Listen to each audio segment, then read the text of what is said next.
Hello, welcome to Strategic Choices Building Sustainable Access. My name is Ed Eckel, and I'm the chair of the University Libraries. This presentation addresses how the WMU Libraries provides the resources that WMU faculty, researchers, and students need for teaching and research in a challenging scholarly publishing environment that our faculty are a part of and have some agency in, and what factors we use in our decision making. Finally, I want to emphasize our shared role in this endeavor. The impetus for this presentation was hearing a comment by a WMU professor at a WMU AAUP meeting a few years ago. This professor said something along the lines of, "It is so humiliating having to go to the library with my hat in hand when I want a new journal or book."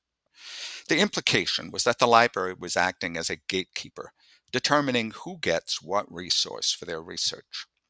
While I understood the faculty member's frustration, I also strongly felt that this view of the library was inaccurate, and I wanted to do something to correct this misinformation. I have also heard some of my faculty colleagues from outside the library wistfully mentioning a golden age of the library when they could be reasonably certain that we would be routinely getting the most important books or journals in their fields. Let's be clear about something. We never had everything. We never bought all the most important books. We never had all the important journals or databases. We have always been intentional about what we collected. While our strategies may have changed over time in response to a changing publishing environment, changing university budgets, and changing faculty needs, the library's overall values are still the same, providing the resources that the WMU community needs for teaching and research. To start, for research to be useful, it must be disseminated. To disseminate their research, our faculty require publishers and scholarly societies. Faculty provide the content and the publishers provide the venues for publication and in return make profits. They each get something. But the publishers are the ones who control access and pricing, and in doing so, they control who gets to access the content and to publish. So, to understand why our library makes the decisions it does, you have to understand this context. For example, while publishers may post list prices to their journals and databases, they more frequently force libraries to negotiate subscription prices, giving us deals on journals by making us purchase other journal or database packages. So different academic libraries and universities can pay vastly different prices for the same resources. Publishers also often make libraries sign non-disclosure agreements so that we cannot be transparent with our campuses or with other libraries about what we are paying, so we can't compare notes and strategize how to better use our funds. This is not a fair playing field, but this is the world we operate in. Despite all that, these publishers are our partners, even if at times our relationship feels adversarial. While the technologies and modalities have changed over time, publication is still essential for scholarly communications. Let's highlight what these publishers and societies provide our faculty and researchers. They provide the online platforms. They make faculty work findable by providing the indexing and search capability. They provide the marketing and promotion for that work, which is helpful for students, particularly graduate students, and new faculty. The publishers provide the copy editing and typesetting to make research look good. They register the now ubiquitous DOIs. They provide the legitimacy of official publication. Authors depend upon publisher brand recognition, and in many cases their journal impact factors, so that readers don't think research is junk or predatory. Finally, the publishers provide innovation. They are a big part of moving scholarly communications forward by developing new search tools and services for scholars. And what do our faculty provide in return? Our faculty provide the content and the peer review, generally for free. WMU also pays for their salaries, their workspaces, travel to professional conferences, and often for their equipment. And the library pays the publishers for the access. And sometimes, if faculty want to be published in an open access journal, faculty pay for the privilege of sharing their own work through APCs or article processing charges. So, how did we get here? 30 years ago, journals and many databases were hard copy print resources. Libraries purchased these materials title by title based upon faculty and departmental needs. The transition to online journals and databases was an amazing advance.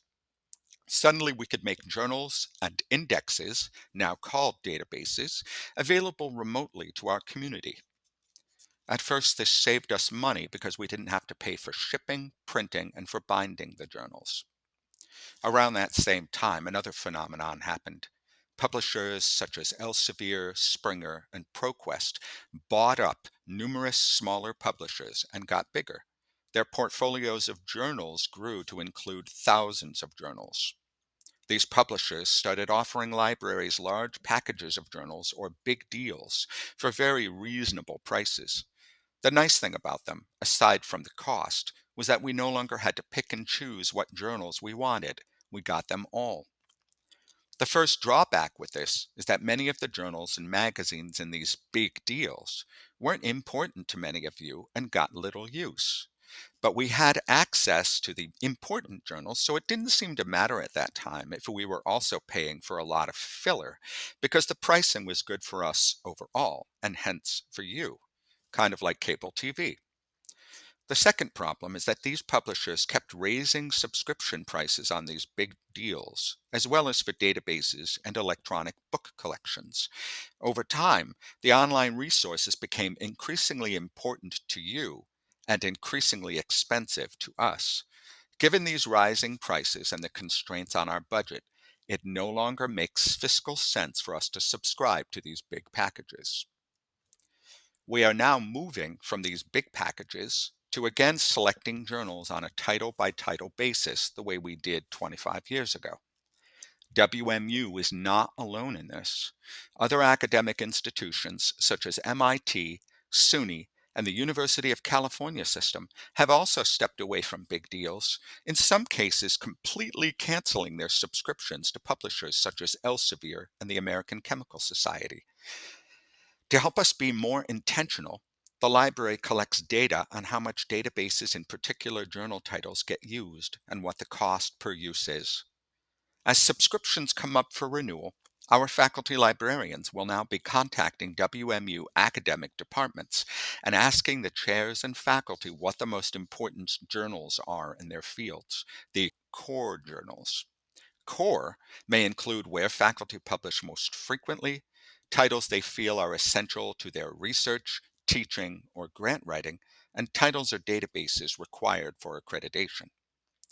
This is not a simple process. Some core titles may have low usage for very good reasons. They are in niche or narrow research areas that only a few faculty or students work in.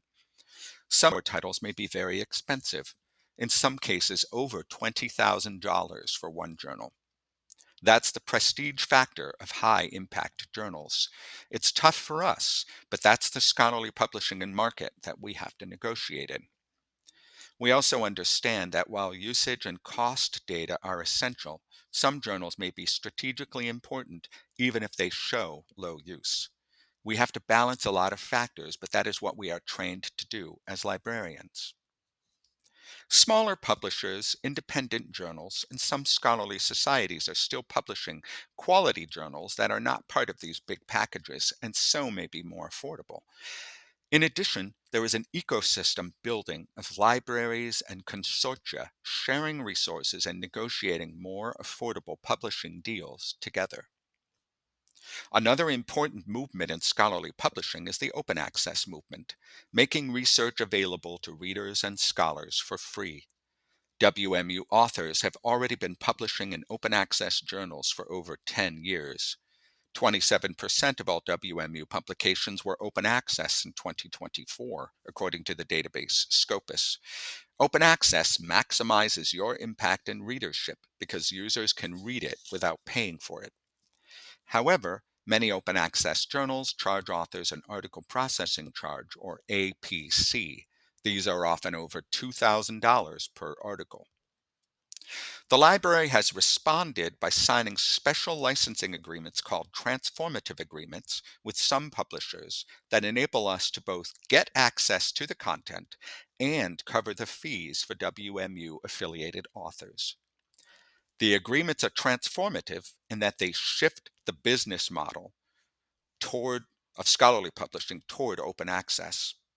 The agreements enable our faculty, researchers, and students to publish open access without having to pay an APC. A side note, open access is not the same thing as predatory. Open access journals are generally the same quality as subscription journals. Another way of putting this is that the quality of a journal or conference depends upon the quality of the peer review process, not whether the journal is open or subscription based. The university libraries also has a robust interlibrary loan service that enables us to get journal, magazine, and newspaper articles and other materials for you electronically within 2 to 3 days. Often, we can get materials the same day, meaning you can get access to articles and journals we do not own or subscribe to. Plus, we can have physical items shipped from around the world. Interlibrary loan is one way libraries work cooperatively with other libraries to stretch our resources and make sure you get everything you need. We are also your partners, not gatekeepers. You can help by knowing who your library liaison is. They are faculty just like the faculty in your departments. Please consider inviting us to your department meetings so we can discuss these issues in more detail with you. Use our resources, assign them to your classes, and encourage your students to use them. The more they get used, the more we can justify the expense of subscribing to or purchasing them. Faculty and instructors are the ones who can drive usage to these resources. Students listen to you. Talk to us. Tell us what your challenges are with information resources. You do have some agency in these issues. Consider how to make your own publications open. Take advantage of our open access transformative agreements. Talk to your librarian before submitting to a journal so we can help you find journals that will be covered by our transformative agreements.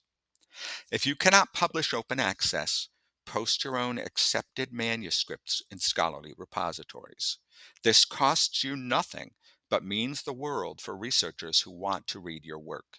It does increase the impact of your work because your work gets seen by more researchers. Advocate for open access in your disciplines and professional societies. Push for more of the journals in your disciplines to be completely open access, free to publish and to read. Within your departments, discuss the validity of open access publications in the tenure and promotion process. Quality open access journals maintain the same peer review standards as traditional subscription journals. And finally, either join the editorial board of an open journal or start an open journal in your field.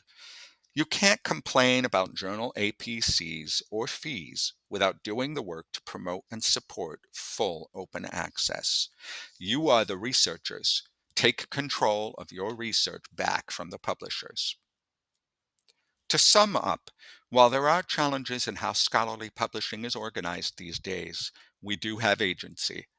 Let us partner with each other to maximize the quality, equity, and sustainability of our collections so that you and your students can maximize the reach and impact of your research and teaching. Thank you. This presentation was a group effort. Many thanks to the colleagues in this slide for assistance with the content and the design of this presentation.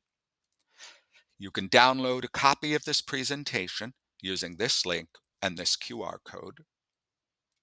If you have questions about anything discussed in this presentation, please feel free to contact me at the university libraries.